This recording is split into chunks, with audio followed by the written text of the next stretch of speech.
Welcome back to Strides to Solutions. I am Esther Adams. We have spent time before on how an avoidant partner gets made. The early lessons that quietly teach someone closeness is something to manage rather than trust. Today, I want to stay with that same figure, the avoidant, and go one layer deeper into a single question. Why does closeness itself, once it actually arrives, so often get treated as danger rather than relief? For most people, closeness works like a resource. When things get hard, you move towards someone, and that movement itself brings relief. A hand on your back during a bad week, a voice on the phone after a rough appointment.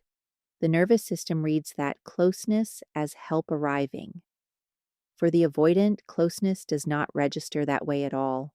It registers as a threat, not help arriving, but danger arriving, dressed up as love. That is what I want to spend this episode on. For the avoidant, closeness functions as threat rather than as resource. Let me put a scene in front of you before we get into the research. Two people have been dating for a few months. Early on, one of them was warm, funny, endlessly available, the kind of partner who texts back fast and plans thoughtful dates. Then the relationship starts to get serious, meeting the family, talking about the future, needing comfort during a hard week rather than just offering it. And that same warm, available person starts to go quiet. Not cruel, not cold exactly, just further away than before. Most people read that as losing interest. Often, that reading misses what is actually happening. The avoidant has not lost interest in the relationship. Something about the relationship becoming real has just tripped an alarm. Here is the underlying belief driving that alarm, and I want you to hear it plainly because it rarely gets said out loud, even by the avoidant carrying it. If I depend on you, you have power over me. Too much closeness will cost me myself. Those are not throwaway lines. They function almost like operating instructions, quietly shaping what a person allows to get close and what gets pushed back the moment it starts to matter. Research on adult attachment gives us a name for the belief underneath this. It is called a negative internal working model of others, and in plain language, it means the avoidant expects close others to be unreliable, unresponsive, or untrustworthy exactly when they are needed most. That expectation does not usually come from nowhere, and we have talked in past episodes about where it tends to form. What I want to focus on today is what that expectation does once it is in place. It leads the avoidant to deactivate their attachment system. In practice, that means suppressing emotion, denying their own need for others, and defaulting hard towards self-reliance, even in relationships where the other person is genuinely safe and willing. And this is not simply a story the avoidant tells themselves, it shows up in the body, measurably. Eye tracking research finds that the avoidant processes comfort related cues, a partner's outstretched hand, a softened tone of voice as though they were threatening, and actively looks away from those cues even while visibly distressed. Broader research on attention finds the same pattern. The avoidant consistently directs less attention toward emotional stimuli overall, and this is not something that only shows up under stress. It appears to be a steady, almost trait-like habit of turning away from emotional content, whether the moment calls for it or not. There is also a physiological layer underneath this that I find genuinely striking. Brain response studies show that the avoidant reacts to emotional stimuli within a fraction of a second, well before any conscious thought has had time to form, in a pattern that looks a great deal like a fear response. And when the avoidant actively tries to suppress an emotional reaction in the moment, subjective distress may go down, but physiological arousal, heart rate, tension in the body does not settle the same way. The suppression works, in a sense, on the story the avoidant tells themselves. It does not work on the body underneath the story. Broader patterns of low emotional reactivity and slow emotional recovery show up here too, suggesting the whole system is built to blunt both the spike of feeling and the return back down afterward. So, closeness activates something closer to threat detection than comfort. Now, I want to walk through the specific shapes that threat tends to take because it is not one single fear. It shows up in at least five distinct forms, and each one carries its own quiet, unspoken line. First, dependence as power. This is the fear that relying on someone hands that person leverage over you. If I depend on you, you can hurt me. Research on emotional dependence backs this up directly. The avoidant tends to resist revealing vulnerabilities, struggles to express dependence, and avoids asking for help even when help is clearly available and offered freely. It is worth noting what this is not. It is not the anxious pattern of constantly seeking reassurance. The avoidant tends to do the opposite, maintaining distance instead of seeking closeness, because the fear here is not abandonment. The fear is exposure to someone else's control. You can often see this one in something quite small. A partner gets sick for a few days and needs help getting groceries, or picking up a prescription, or simply having someone sit with them. The avoidant may handle the practical task without complaint and still feel a low, steady discomfort the whole time, not because the task is hard, but because being the one who needed it in the first place already feels like a small surrender. Next, vulnerability is exposure. This is the fear that being emotionally known will lead to rejection, criticism, or control. If I show you what I need, you will reject it. This lines up with that same negative expectation of others we talked about earlier, the belief that close people are fundamentally unreliable in moments that matter. Research on disclosure finds that the avoidant consistently shares less of themselves than someone securely or anxiously attached would, and in friendships specifically, tends toward describing themselves as more emotionally independent and less interested in emotional support, almost as a kind of preemptive protection against being fully seen. This can show up as someone who is genuinely easy to talk to about the news or work or other people's problems, and strangely, hard to reach the moment the conversation turns toward their own inner life. Ask what they actually need in a given week, and the answer tends to be short, vague, or redirected back toward practical logistics instead. It is rarely a refusal in the obvious sense. It simply never quite arrives. Third, closeness as engulfment. This is the fear that requests for transparency, reassurance, or steady emotional presence will feel less like connection and more like intrusion. If I let you influence me, I will lose control. Some research here is almost poignant. The avoidant tends to report discomfort with direct expressions of affection, the kind of open, warm gesture most people would welcome without a second thought. What the avoidant does seem able to tolerate is quieter, less visible support, help offered without fanfare or direct emotional language. But that same invisible support, while more tolerable, often fails to actually make the avoidant feel loved, which creates an uncomfortable position where the support that feels safest is also the support that lands the least. I think of a partner who cannot say I love you back easily in the moment, but who will quietly fix a car problem or handle a stressful phone call on someone else's behalf without ever mentioning it afterward. That is not the absence of love. It is love arriving through a side door because the front door, the direct one, still feels a little too exposed to use. Fourth, intimacy as obligation. This is the fear that closeness comes attached to endless, unmeetable demands. If you need too much from me, I will disappear. Research on accountability finds that the avoidant tends to minimize their own sense of responsibility toward a partner and emotionally disconnect rather than lean in, especially once a partner's needs start to feel like more than they believe they can supply. When a partner is visibly distressed, the avoidant response is often to dismiss the importance of what is happening and quietly create distance, physically or emotionally, rather than move closer to help. I think this is the fear that gets misread most often as selfishness, and sometimes it genuinely is selfish behavior. I do not want to soften that too much.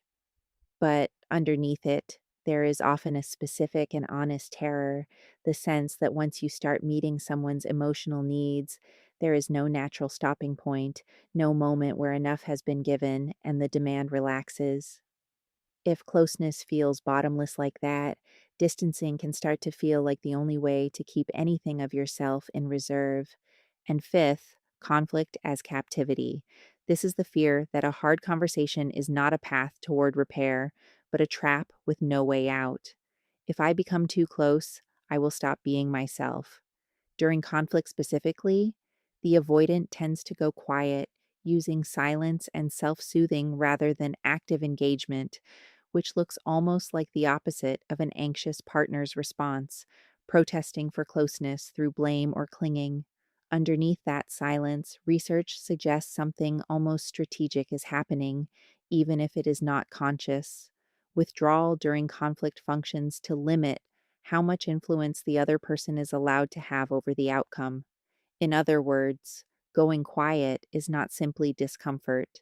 It is a way of protecting autonomy exactly when that autonomy feels most at risk. This is often the pairing that ends up in my office more than any other. One partner who wants closeness during conflict and pushes harder for it, and the avoidant who wants distance during conflict and pulls harder toward it.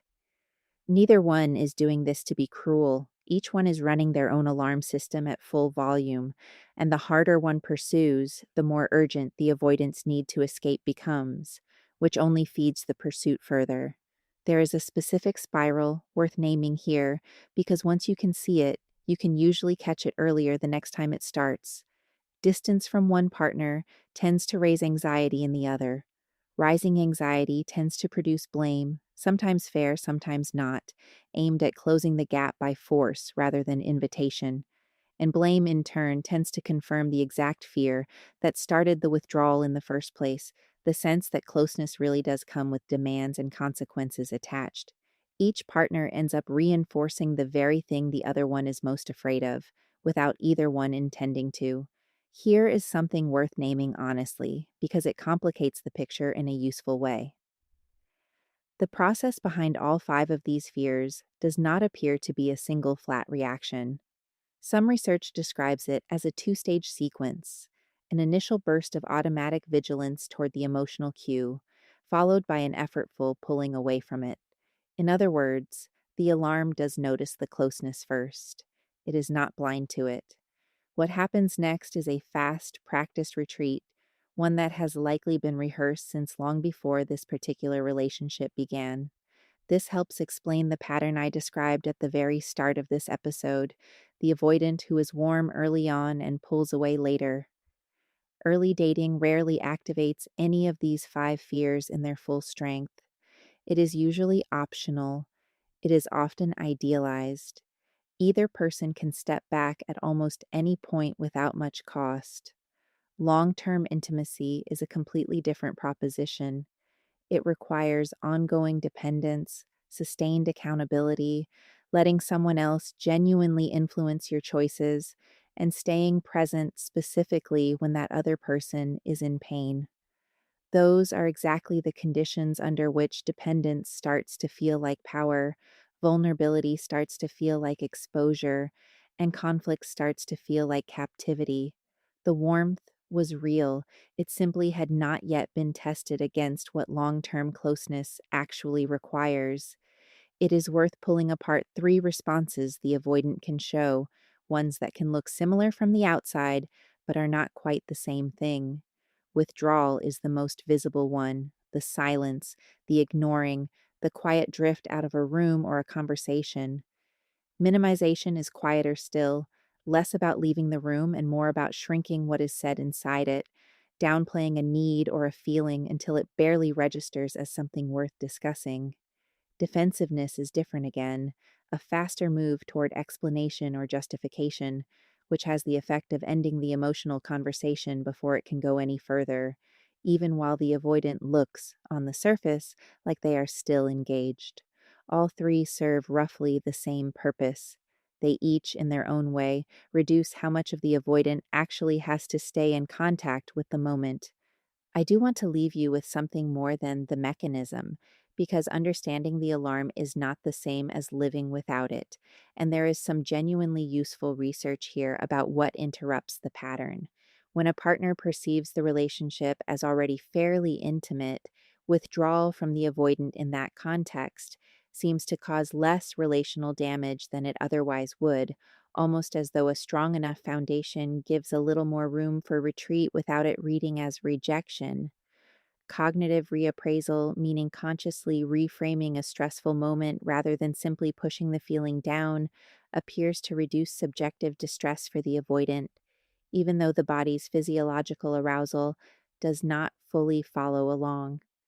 And coping style seems to matter quite a bit here, too. The avoidant tends to do better with practical, problem focused support, working through a concrete issue together, than with more emotionally expressive forms of comfort, which can land closer to pressure than relief. In couples counseling specifically, there is evidence that slowing down and delaying quick reassurance rather than rushing to smooth over the moment can actually increase real emotional contact rather than shutting it down further. None of this comes free of cost, and I think it is worth being honest about that too. Chronic deactivation carries a real toll on the avoidant as well, not only on the partner standing across from them. It is linked to worse overall mental health outcomes and to fewer positive emotions in everyday social life. Self compassion tends to run notably lower in the avoidant, which suggests the same defenses turned outward toward other people also get turned inward, quietly limiting how kindly this person is able to treat themselves. And the avoidant tends to report smaller gains in well being after ordinary social interaction than other people do, meaning the very thing that would normally recharge someone, connection with another person, often fails to fully land the way it should. So here is the thesis I want to leave sitting at the center of this episode. The avoidant is usually not running from love itself. The avoidant is running from what love eventually requires. They can want the marriage, the family, the physical closeness, the companionship, all of it, quite sincerely, and still experience the actual mechanics of sustained intimacy, dependence, exposure, obligation, staying present through conflict as something closer to danger than comfort. It is possible to want the destination and still flinch at every step of the road that actually leads there. And I want to be just as clear about the other half of this because understanding a fear is not the same as excusing what gets done with it. Feeling threatened by closeness may explain the avoidance withdrawal. It does not justify deception. It does not justify emotional abandonment. It does not justify infidelity. And it does not justify quietly forcing a partner to live for years without the mutual intimacy they were promised. The avoidant can genuinely understand where this alarm came from and still be responsible for how loudly they let it speak and for what they choose to do the next time it goes off. Explaining a pattern is where understanding starts. It was never meant to be where accountability ends. If you recognize the avoidant in this today, in yourself or in someone you love, here is the question I would leave you with.